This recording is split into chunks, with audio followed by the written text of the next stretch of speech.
Good morning everyone. स्वागत है आपका बायो क्लास में। आज हम स्टार्ट करने जा रहे हैं क्लास 10 चैप्टर 5। नाम है लाइफ प्रोसेस। जैसा कि हम सब जानते हैं, ये हमारे बायोलॉजी क्लास 10 का सबसे इम्पॉर्टेंट चैप्टर है। This is the most important chapter of class 10 in biology. हर साल 7 से 8 मार्क्स के क्वेश्चन इस चैप्टर से आते ही हैं। तो इस चैप्टर को आज हम शुरू करते हैं। तो आज हम इसका इंट्रोडक्शन लेकर चलेंगे। इंट्रोडक्शन में है what is alive and what is not alive. हम यहाँ चैप्टर का जो नाम ही है लाइफ प्रोसेस, लाइफ का मतलब ही क्या है? जीवन।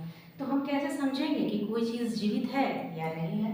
तो सबसे पहला क्वेश्चन ये चैप्टर शुरू ही करता है कि what is alive and what is not alive. आप कैसे समझेंगे कि कोई जीवित है और कोई जीवित नहीं है? सबसे पहला एग्जाम्पल देता है, if we see a dog running, a cow chewing cud or a man shouting loudly, we know that these are living things. जब भी आप बाहर जाएं, आप ऑब्जर्व करें तो देखेंगे कि आप बहुत सारे जानवर हैं, लोग हैं, चलते फिरते रहते हैं, तो लगता है कि चलो भाई ये अलाइव है।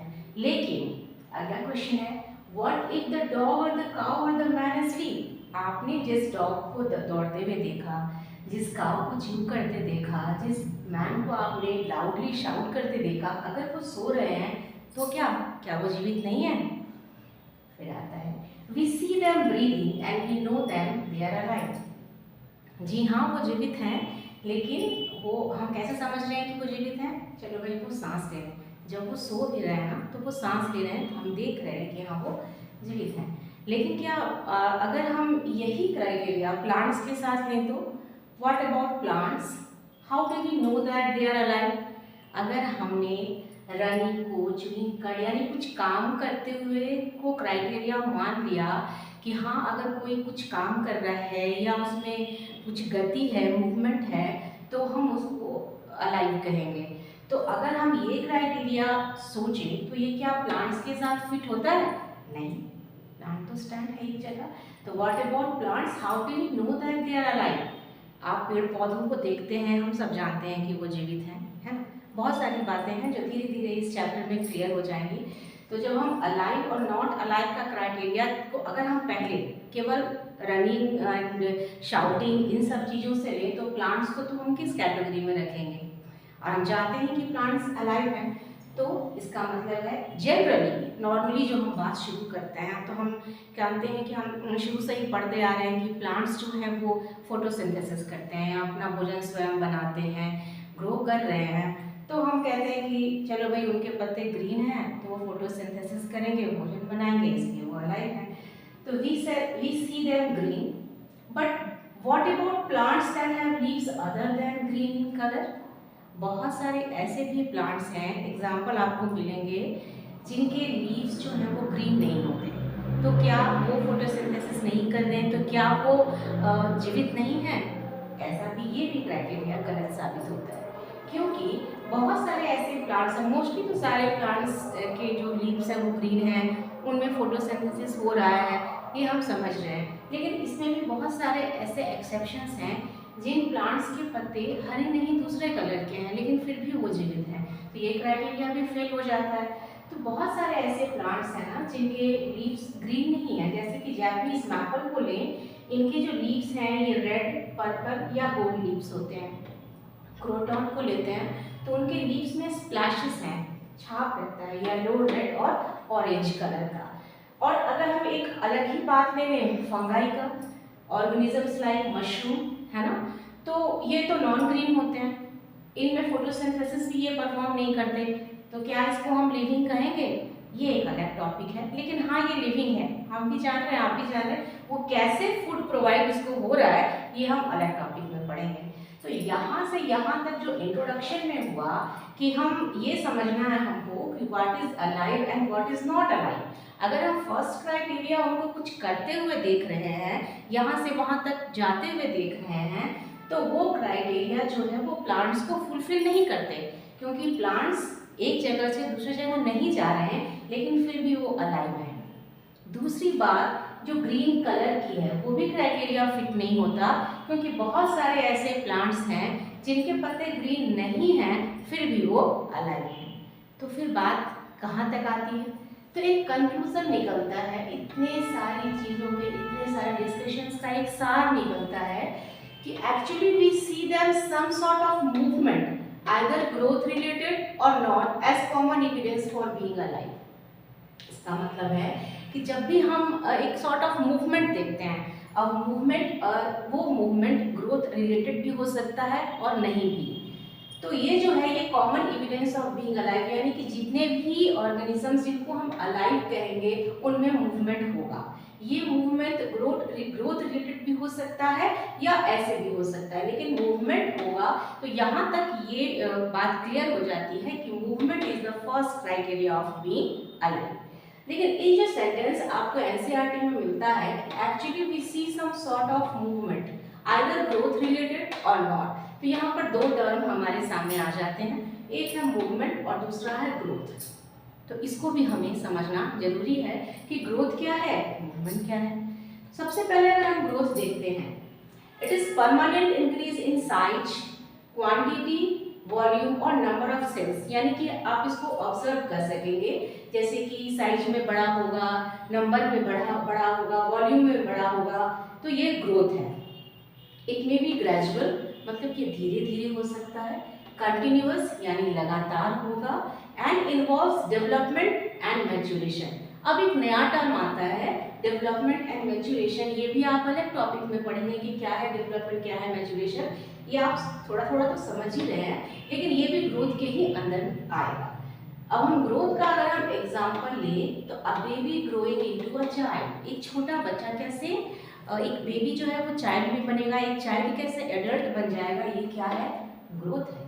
A plant stem getting taller, एक छोटा प्लांट है उसका स्टेम लंबा हो रहा है, ये क्या है, ग्रोथ है। आपको दिख रहा है ना, ये चीज दिख रहा है। लेकिन मूवमेंट क्या है, it is the act of changing location और पोजीशन। मूवमेंट में लोकेशन और पोजीशन चेंज हो रहा है, ये चेंज फास्ट भी हो सकता है, स्लो भी हो सकता है, अचानक यानी सडन भी हो सकता है और टेम्पररी भी हो सकता है। कुछ देर में ये चेंज भी हो सकता है। टेम्पररी का मतलब है जो परमानेंट नहीं। जैसे कोई भी एनिमल यदि फूड के सर्च में एक जगह से दूसरी जगह तक जा रहा है तो वो क्या है, मूवमेंट है। ठीक है, प्लांट्स अपने पत्ते गिरा रहे हैं तो वो क्या है, मूवमेंट है। ठीक है, तो अब ये सवाल आता है कि ग्रोथ दिख रहा है हमें, मूवमेंट दिख भी सकता है, नहीं भी दिख सकता है ना, यानी मूवमेंट्स में भी विजिबल और इनविजिबल मूवमेंट। इसको ऐसे समझते हैं हम, जैसे आप कोई भी खाना खा रहे हैं, ठीक है, आप खाना को अपने मुंह के अंदर लिए, आप चबाए, आप चबा रहे हैं, आपको दिख रहा है कि हाँ मैं चबा रही हूँ, यहाँ से गले से फूड पार होगा, थोड़ा तो दिखेगा, लेकिन इसके बाद जब फूड आपके स्टमक में, इंटेस्टाइन में जा रहा है तो वहाँ भी काम हो रहा है, वहाँ भी मूवमेंट हो रहे हैं, और उस मूवमेंट को कहते हैं हम पेरिस्टाल्टिक मूवमेंट। क्या वो मूवमेंट हम देख पाते हैं, नहीं देख पाते, यानी फूड को अपने हाथ से हम माउथ के अंदर डालें वो तो दिखता है हमें, लेकिन हमारे स्टमक के बाद उस फूड का क्या हुआ, किस तरह से वो हमारे स्टमक तक पहुंचा, इंटेस्टाइन तक पहुंचा, वो बिना मूवमेंट को तो पहुंचेगा नहीं, तो उस मूवमेंट को हम देख पाए क्या, नहीं देख पाए, तो उसे हम कहेंगे पेरिस्टाल्टिक मूवमेंट। ये हम एनिमल में एग्जाम्पल लिए। ठीक है, मूवमेंट में भी विजिबल और इनविजिबल। अगर जो मूवमेंट आपको दिख रहा है, जैसे प्लांट से पत्ते गिर रहे हैं, एनिमल्स वॉक कर रहे हैं, ये मूवमेंट विजिबल है, लेकिन बहुत सारे छोटे छोटे माइन्यूट मॉलिक्यूलर मूवमेंट हम इनविजिबल हो जाता है, वो नहीं देख पाते। अब जैसे अगर हम प्लांट्स में ही की हम एग्जाम्पल लें, ट्रांसपिरेशन। ट्रांसपिरेशन का क्या होता है, मतलब ट्रांसपिरेशन का मतलब है जो पानी का जो मूवमेंट हमारे रूट से लेकर के लीव्स तक पहुंचना, ये ट्रांसपिरेशन कहलाता है।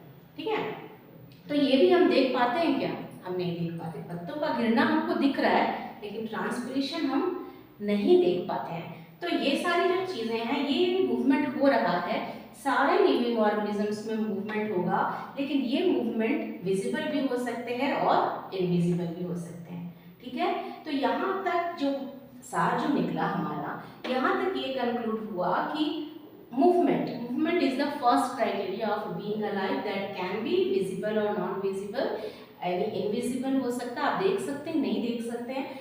तो ये जो मूवमेंट हो गया, ये first criteria of being alive हो गया। इस चैप्टर में फिर हम आगे जब शुरुआत करेंगे ना, तो मूवमेंट से ही शुरुआत करेंगे। फिर सवाल ये आता है कि मॉलिक्यूलर मूवमेंट्स क्यों जरूरी हैं, है ना, लाइफ में, why molecular movements are needed, ठीक है, फॉर लाइफ। तो देखिए यहाँ पर जो बात आती है, जितने भी लिविंग ऑर्गेनिजम्स हैं, हम जानते हैं पहले से ही हम पढ़ते आ रहे हैं कि living organisms are made up of cells, और सेल एक यूनिसेलुलर भी, एक सेल को भी आप अगर देखेंगे तो उसके अंदर बहुत सारे ऑर्गेनेल्स हैं, और वो सारे ऑर्गेनेल्स अपने अपने काम को कर रहे हैं, यानी मूवमेंट उनके बॉडी के उनके अंदर भी हो रहा है। तो सारे जितने भी ऑर्गेनिज्म सेल से बने हैं, और सेल के अंदर भी बहुत सारे कंपोनेंट्स हैं, ऑर्गेनेल्स हैं, और वो भी ओवर टाइम, जैसे कि due to the effect of environment के इफेक्ट की वजह से वो धीरे धीरे टाइम के अनुसार ब्रोकन डाउन, यानी टूट रहे हैं, ठीक है, टूट जाते हैं। तो ये जो मॉलिक्यूलर मूवमेंट उनके रिपेयर के लिए, उनके मेंटेनेंस के लिए जरूरी होता है। तो अगर हमें लिविंग रहना है तो ये मूवमेंट जरूरी है। ये मूवमेंट जो है, ये मॉलिक्यूलर मूवमेंट हमें नहीं दिखता है, लेकिन शुरुआत वहीं से होती है, ठीक है। तो यहाँ तक जो सार हमें पहुँचा चैप्टर 5 लाइफ प्रोसेस में, इंट्रोडक्शन में हमने पढ़ा कि हम लिविंग और नॉन लिविंग के बीच में कैसे डिफरेंस करेंगे। तो पहला क्राइटेरिया जो हो गया वो movement is the first criteria of being alive. ये हुआ हमारा इंट्रोडक्शन। इसके बाद हम चैप्टर कंटिन्यू करेंगे नेक्स्ट वीडियो में। अगर ये वीडियो यूजफुल लगे तो आप जरूर अपने दूसरे क्लास 10 के स्टूडेंट को शेयर करिए। अगले वीडियो तक के लिए बाय बाय।